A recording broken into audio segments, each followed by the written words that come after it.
So you have to be the right kind of person to be vegan.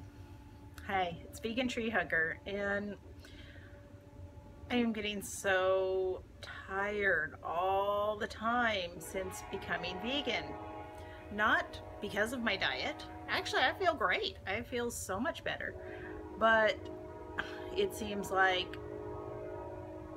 whether it's within the vegan community or within the meat eating community, the beliefs are that vegans have to be a certain type of person.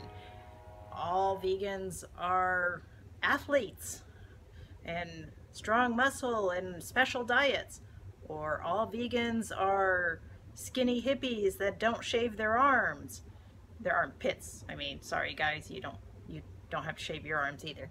Um, or vegans are only environmentalist, or vegans are only ethical for the animals, or on and on and on. And it's like, a vegan is a person who cares, and that's all really vegan is.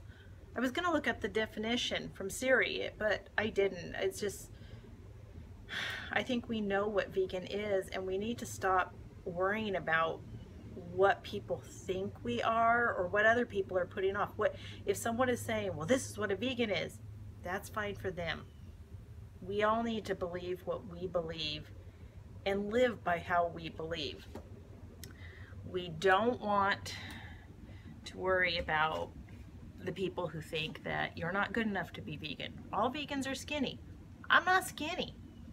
Maybe being a vegan for a while, I'll get skinnier. I used to always be skinny, but you know, when you almost break your back and have no mobility for a while, you kind of lose the skinny factor.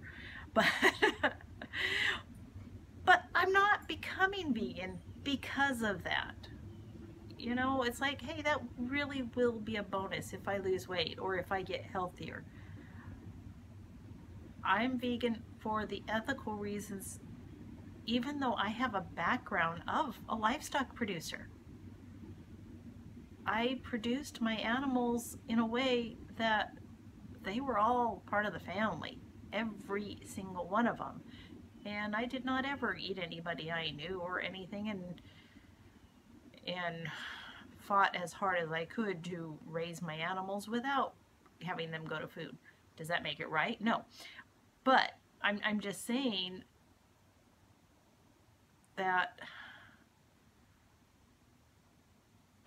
since learning what goes on in the industries, how can you not be vegan? You know, and learning what it is doing to our earth. How can you not be vegan? Learning how many people and children are starving all over the world because of the livestock industry. How can you not be vegan? Learning about the health benefits of veganism, you know, the reversal of heart disease, the #1 killer, the reversal of diabetes, the health benefits for cancer, for obesity, for everything, for arthritis. How can you not be vegan? The amount of money you save on groceries. And, oh, I hear that all the time. It's like, oh, it's so expensive to be vegan. No, it's not. It's cheaper to be vegan. I used to go shopping all the time with one friend of mine, and we'd always come out with, you know, she'd have like 2 bags and, you know, maybe 3 or 4 bags, and I'd have like a big cart full, and my bills were always more, things like that. And now it's the opposite, because I get fresher things and I make my own things and I have a lot of rice and it's a lot cheaper. And yeah, how can you not be vegan with all of these many, many benefits? Aside from the fact that the animals don't want to die. They don't. I have seen it with my own eyes, animals fighting against death. I've seen it on the videos, sure, but I've seen it in my own life. Why do we want to contribute to that when we don't need to? You know, I've heard the lion excuse, lions eat meat. We're not lions. We're humans. We have options. We don't have long, sharp, pointed teeth. You know, there's so many arguments. Next week is the U.S. Vegan Week Challenge. Go for 7 days. That's not much of anything. I'll have the link down below, again, in case you have missed it, but I shared that with some friends, and they're all, well, how do you get this much protein? How can you not, you know, how can you avoid the carbs? And what about this? And what about that? And oh, I just love cheese. And it's exhausting. But you know what? It's not as exhausting as listening to vegans say, well, you're not the right kind of vegan because you don't do this, or you don't eat this way, or whatever. It's not about the diet, guys. Veganism is not a diet. It is a lifestyle. It is a choice. It is the choice that we need to make. Okay?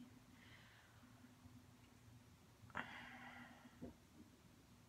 don't know. I don't want to be preachy.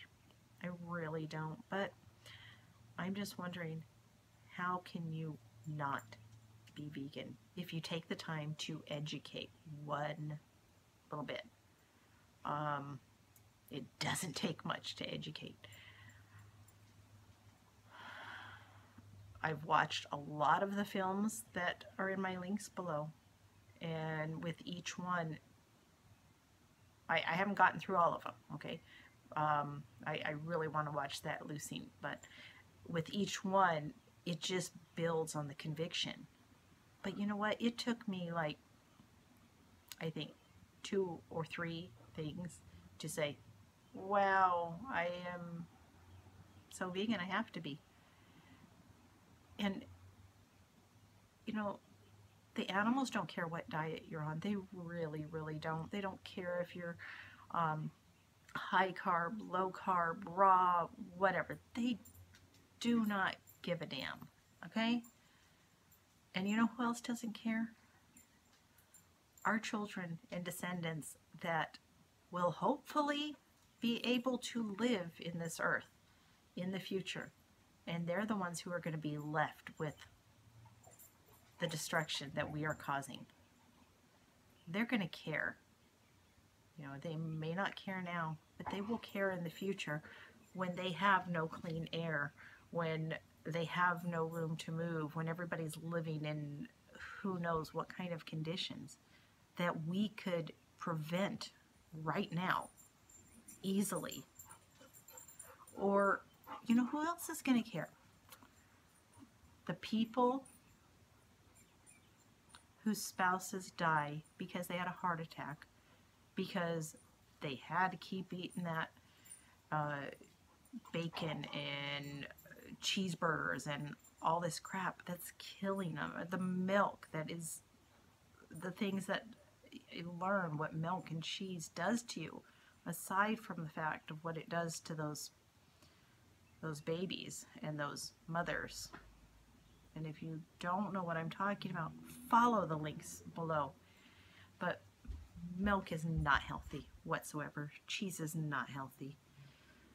It is addictive. You know, okay, it's a theory, but they have found addictive chemicals inside it that are very closely related to morphine. I stopped eating cheese and dairy. That was my biggest thing, and I always thought I would never give up cheese.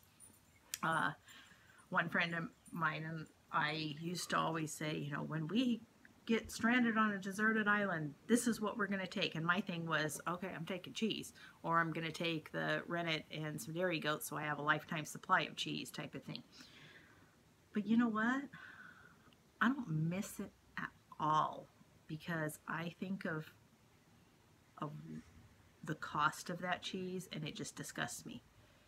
And yeah, I've still had it a couple times, because I have not thrown away everything that has been in my house. I'm slowly going through it. It's really hard to eat some of the things like the cheese, because it's like, oh, now I know the cost of it and what it's doing to me, but I don't want to throw away food either.